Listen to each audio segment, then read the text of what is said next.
Hey guys, welcome back to my channel. मेरा नाम है आशीष एंड आज हम डिस्कस करेंगे 7 डिफरेंसेस जो कि stock market and crypto market के बीच में। साथ ही साथ हम देखेंगे कि कौन सा मार्केट किन चीज़ों में बेटर है और कौन सा मार्केट किन चीज़ों में कम बेटर है। साथ ही साथ देखेंगे कि क्या है लोगों के ओपिनियंस, क्या है मेरे ओपिनियंस। तो this is going to be a neutral video. मैं किसी भी एक साइड को फेवर करके नहीं चलूंगा। You have to decide which one to choose. तो आपको ही चूज करना है, आपको डिसाइड करना है सारे पॉइंट्स को देखते हुए कि आपको कौन सा सुटेबल लगता है। तो बने रहिए वीडियो के अंत तक। तो चलिए चलते हैं वीडियो में। एक तरफ अगर स्टॉक मार्केट को हम देखें तो वो एक राजधानी ट्रेन की तरह है जो कि फास्ट है, ऑब्वियसली फास्ट है। लेकिन जो क्रिप्टो मार्केट है वो हम बुलेट ट्रेन की तरह मान सकते हैं जो कि बहुत ज्यादा फास्ट है। उसमें फ्लक्चुएशन बहुत ज्यादा है, तो ट्रेडिंग करने में उसका अलग ही एक मजा है। इसलिए बहुत ज्यादा लोग फेवर करते हैं क्रिप्टो करेंसी का instead of using stock market. तो सबसे पहले हम बात करते हैं मार्केट के टाइम के बारे में। जो स्टॉक मार्केट का टाइम होता है वो होता है 9 to 4। वीकेंड्स पे सैटरडे एंड संडे वो बंद होता है एंड ओकेशनली जैसे कि कोई अगर हमारा फेस्टिवल होता है, बड़ा फेस्टिवल होता है, तो उस टाइम पर भी वो क्लोज होता है मार्केट। वेयरएज जो हमारा क्रिप्टो करेंसी मार्केट होता है, crypto currency market 24/7 365 days continuously काम करता है, कंटिन्यूसली चलता है, ये कभी नहीं रुकता है। तो ये एक इसका एडेड एडवांटेज है कि आप किसी भी टाइम उठ के अगर आप सैटरडे एंड संडे को ऑफ नहीं लेना चाहते हैं तो आप क्रिप्टो करेंसी मार्केट में आराम से इन्वेस्ट करते रह सकते हैं। It is 24/7 available. In case of market time crypto currency को मिलता है 1 पॉइंट अप। दूसरे फैक्टर पे हम बात करते हैं। दूसरा फैक्टर है हमारा ग्रोथ।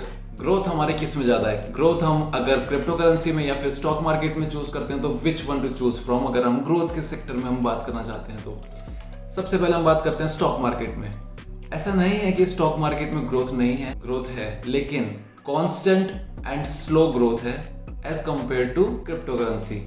क्रिप्टो करेंसी की जो ग्रोथ है वो बहुत रैपिड ग्रोथ होती है and it is completely unreliable. वो कभी भी ऊपर जा सकती है एंड कभी भी वो नीचे जा सकती है। इसलिए स्टॉक मार्केट को हम बोलते हैं कि it is constant and fast, whereas in crypto currency हम बोलते हैं कि कांस्टेंट तो नहीं है लेकिन वो सुपर फास्ट है। तो इन case of growth crypto currency को मिलता है 1 पॉइंट अप। थर्ड पॉइंट जो हमारा काफी इंपॉर्टेंट होता है वो है ट्रांजैक्शन रिवर्सिबिलिटी। ट्रांजैक्शन रिवर्सिबिलिटी का मतलब होता है कि अगर आप एक जगह ट्रांजैक्शन कर देते हैं ह्यूमन एरर के साथ में, ह्यूमन एरर के साथ में का मतलब होता है कि अगर आप किसी को ट्रांजैक्शन कर देते हैं गलती से, तो अगर आप बैंक अकाउंट्स में यूजिंग डीमैट अकाउंट्स अगर आप यूज करते हैं और आप गलती से चले जाते हैं तो यू हैव अ चांस, कहीं ना कहीं पॉसिबल होता है कि आपका ट्रांजैक्शन रिवर्स हो जाए एंड आपने जो गलती से किसी को अगर सेंड कर दिया है तो वो आपके पास वापस आ जाए। Whereas in case of crypto currency, अगर आप क्रिप्टो करेंसी यूज कर रहे हैं, आपने किसी गलत एड्रेस पे आपने बिटकॉइंस या आपने कोई सा भी कॉइन सेंड कर दिया, तो it's nearly impossible for you कि वो आपका जो ट्रांजैक्शन कंप्लीट हो चुका है उसको आप रिवर्स कर सके। इवन जिसने क्रिप्टो करेंसी बनाई है उसके हाथ में भी इतनी पावर नहीं है कि वो आपका जो ट्रांजैक्शन एक बार जा चुका है उसको रिवर्स कर सके। तो इन case of transaction reversibility stock market को मिलता है 1 point up. Fourth point is very important which is reliability. कौन सा मार्केट ज्यादा रिलायबल है, स्टॉक मार्केट या फिर क्रिप्टो मार्केट? जो हमारा स्टॉक मार्केट होता है उसमें हम डीमैट अकाउंट का यूज करते हैं and which is extremely reliable, जो कि कंट्रीज भी हमें फॉलो करने के लिए कहती है। अगर मैं बात करूं इंडियन गवर्नमेंट की तो सेबी जो है हमारी, वो सेबी इसको पूरा नियंत्रण करती है।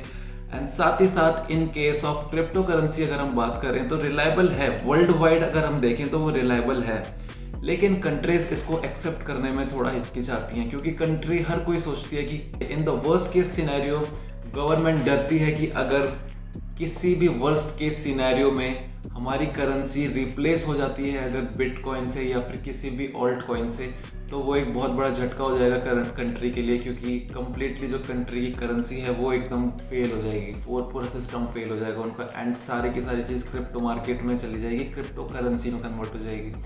तो ये एक वर्स्ट नाइटमेयर होता है एक कंट्री की गवर्नमेंट के लिए कि अगर उसकी करेंसी पूरी की पूरी रिप्लेस हो जाए बिटकॉइन से। तो हेंस उसको वर्ल्ड वाइड एक्सेप्टेंस तो मिला है लेकिन कंट्रीज उसको एक्सेप्ट करने में आज भी डरते हैं। तो रिलायबिलिटी के पॉइंट में मिलता है स्टॉक मार्केट को 1 point up. Fifth point is market acceptance. Market acceptance का मतलब होता है कि लोग जो कि इन्वेस्टर्स होते हैं वो किस मार्केट में अपना पैसा इन्वेस्ट करने के लिए ज्यादा इंटरेस्ट शो करते हैं, whether it is stock market or crypto market। तो in case of stock market, market acceptance is less का मतलब ये नहीं है कि बहुत कम है, बहुत ज़्यादा है, लेकिन market acceptance अगर हम कंपेयर करें क्रिप्टो मार्केट का और स्टॉक मार्केट तो इस पॉइंट पे मिलता है क्रिप्टो मार्केट को 1 point up. 6th point is withdrawal. जब भी हम इन्वेस्ट करते हैं किसी चीज में और अगर हम उसमें से पैसा वापस निकालना चाहते हैं तो उसको कहते हैं विड्रॉ करना पैसा। एंड उस केस में क्या हमें लिमिटेशंस मिलेंगी in case of stock market? जी हाँ, स्टॉक मार्केट में हमें काफ़ी सारी लिमिटेशंस मिलेंगी। हमारा प्रोसेसिंग टाइम ज़्यादा होगा as compare to crypto market. Second point is कि आपको एक time limited, time bounded time के बीच में ही करना पड़ेगा, लाइक 9 to 4 जैसे कि हमारा स्टॉक मार्केट ओपन होता है उसी टाइम पे आपको अपने स्टॉक्स को सेल करना हो। But in case of crypto market ये कम्प्लीटली डिफरेंट है। जैसा कि हमने अपना फर्स्ट पॉइंट डिस्कस किया था कि 24/7 अवेलेबल होते हैं यहाँ पे, तो आप किसी भी टाइम किसी भी दिन 365 days, let it be Holi, Diwali और कोई भी फेस्टिवल, आप अपना पैसा विड्रॉ कर सकते हैं। एंड द ट्रांजैक्शन का जो स्पीड है वो दैट इज वेरी फास्ट। तो इस पॉइंट पे मिलता है क्रिप्टो मार्केट को 1 point up. 7th and the last point is कि क्या लॉयल कस्टमर्स को कुछ गिफ्ट्स मिलते हैं? जी हाँ, इन केस ऑफ स्टॉक मार्केट में आईपीओज लॉन्च करती है कंपनी एंड उसका प्राइस काफ़ी कम होता है, जो कि ओरिजिनल उसका स्टॉक प्राइस जिस पे वो लॉन्च करने वाले होते हैं उससे काफ़ी कम होता है। एंड अगर आप एक रेगुलर कस्टमर हैं उनके, अगर आप लॉयल कस्टमर्स हैं तो आप आईपीओ के लिए अप्लाई कर सकते हैं and you can purchase the IPO and उससे आपको काफ़ी ज़्यादा बेनिफिट्स मिलते हैं। And in case of crypto market में अपने लॉयल कस्टमर्स को प्रोवाइड करने के लिए एयर ड्रॉप्स होते हैं एंड एयर ड्रॉप्स में आपको फ्री कॉइन्स दिए जाते हैं कुछ हद तक, and which is a very good thing, क्योंकि which is almost similar to stock market में जैसे आईपीओज प्रोवाइड किए जाते हैं। तो सिमिलरली इस वाले हम पॉइंट में हम कह सकते हैं कि दोनों को मिलता है 1 पॉइंट अप। तो गाइस ये थे हमारे 7.7 differences between stock market and crypto market. आशा करता हूं कि आपको मेरा वीडियो पसंद आया होगा। अगर आपको मेरा वीडियो पसंद आया तो इसको लाइक करें, सब्सक्राइब करें एंड कमेंट सेक्शन में बताएं कि आप स्टॉक मार्केट या फिर क्रिप्टो मार्केट में से किसको ज़्यादा प्रेफर करते हैं। साथ ही साथ में अगर आपने मेरा पुराना वीडियोस अभी तक नहीं देखा है तो उसका लिंक आपको डिस्क्रिप्शन में मिल जाएगा और यहाँ पे आई बटन में भी आपको मिल जाएगा। तो मिलते हैं अगली वीडियो में किसी और टॉपिक के साथ। टिल देन, जय हिंद, जय भारत।